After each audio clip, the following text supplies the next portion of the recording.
அதான் கிளம்பியாச்சு. இன்னும் பிரேக்ஃபாஸ்ட் ரெடி ஆகலையாச்சு நீ? Hi friends. பிரேக்ஃபாஸ்ட் என்னன்னு சொல்லிட்டு பார்க்கலாம். பிரேக்ஃபாஸ்ட் என்ன இன்னைக்கு? இட்லி தான், சிறுதானியத்தில் செஞ்ச இட்லி. சிறுதானிய இட்லியா? அப்படின்னா என்னென்ன போட்டு செஞ்சுருக்கீங்க?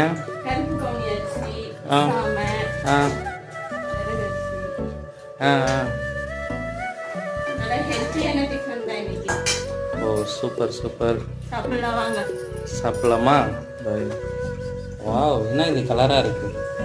இதுதான் சிறுதானிய இட்லி. இதுதான் சிறுதானிய இட்லியா?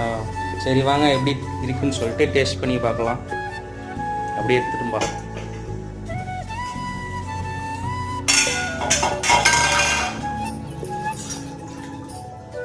இந்த இட்லியோட டேஸ்ட் எப்படி இருக்குன்னு சொல்லிட்டு ஃபுல் வீடியோ ஐடிக்கு கீழே கொடுத்துருக்கேன், மறக்காமல் பாருங்கள்.